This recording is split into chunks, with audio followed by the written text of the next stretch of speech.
พี่น้องผู้ข่ามาซื่นส้มยินดีกับหัวหน้าแม่นจักรพันธ์พี่น้องเอ๋ยไปรับรางวัลอันทรงเกียรติปูนอยู่กรุงเทพมหานครพอพี่น้องเอ๋ย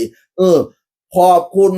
ที่มอบรางวัลอันทรงเกียรติให้ผมจักรพันธ์เครือน้ำคำเจ้าของวงหมอลำขวัญใจแฟนๆกับรางวัลสยามคะเนศวรพัฒตีคะเนศาบารมีครั้งที่6สาขาศิลปินอนุรักษ์วัฒนธรรมหมอลำเพื่อนบ้านดีเด่นพนาวาไปรับอยู่กรุงเทพกรุงไทยพอพี่น้องเอ๋ยโอ้ยดีใจน้ำเดออยู่พาราไดปาร์คศรีนครินทร์กรุงเทพมหานคร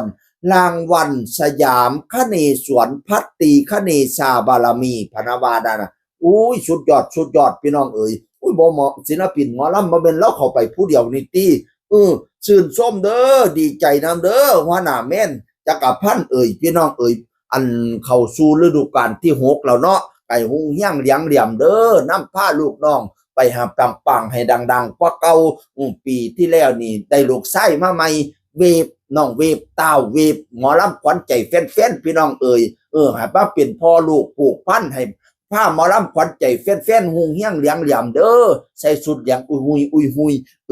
ถืออันรางวัลกะสีเหลียงขึ้นไปรับรางวัลอุ้ยจะแม่นมีออร่าพี่น้องเปล่งปังรัศมี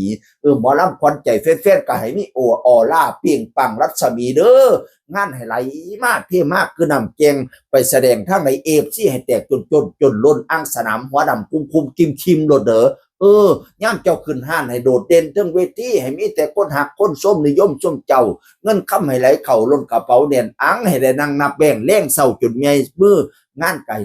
ไหลมาเรื่อยๆช่วงในพี่น้องเมื่อวานนั้นเห็นไปเส้นสัญญาอีกสัญญาหนึ่งเดือนมีนาปี70นั่นอีกสัญญาหนึ่งงานไก่ไหลมาเรื่อยๆเด้อซอยสุกงูน้ำกันพี่น้องหมอลำขวัญใจแฟนแม่นจักรพันธ์ลูกหาว่าศิษย์อิพอระเบียบแตกออกจากระเบียบวัฒนศิลป์กันยังว่าราคากับบ่แพงแสดงกันดีสมหน้าสมตาอยู่พี่น้องป้องไปทั้งหลายจัดการจัดงานก็อย่าลืมหมอลำขวัญใจแฟนเด้อซอยกันอนุรักษ์รักษามูลมั่งมรดกอีสานบ้านเฮาสืบห้อยตาว่าห้อยปูไว้เดียดอีสานบ่ทันสิ้นเสียงแค้นเสียงพิ้นเสียงล่ำก็ต้องอยู่ดอนปูตาบ่ทันมั่งเมืองอีสานบ่มีมือห่างว่ามาลาย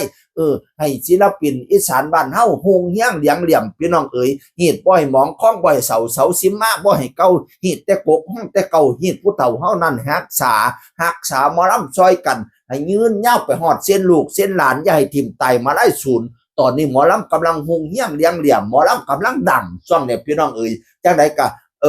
ดีใจน้ำหัวหน้าแม่นจักรพันธ์เด้อเข้าไปรับรางวัลอยู่กรุงเทพอยู่พระใดปากศรีนครินทร์กรุงเทพมหานครให้เจริญเด้อสาธุเด้อเฮ็ดอีหยังกันให้เจริญเฮ็ดเพียงตีนให้เจ้าขึ้นเพียงตาเฮ็ดเพียงขาให้ขึ้นเพียงคิ้วเฮ็ดเพียงนิ้วให้ขึ้นเพียงเก่าเพียงกระมอมให้เจ้าคำเจ้าคูนเพิ่มพูนไพศาลบริวารพระพรหมคนน้อมนับถือเงินคำอย่าได้ขาดมือขาดถงขาดไทยให้อยู่บ้านหลังใหญ่ปราสาทเงินปราสาทคำคอยขาแห่น้ำเป็นหมื่นเป็นแสนใส่ข้อใส่แขนสุดศอกผู้ขาสิบอกให้เจ้ามีอายุวันนั่งสุขขังพลังสาธุเสียงคือคนเก่าเว้าสู่ฟังสวัสดีครับ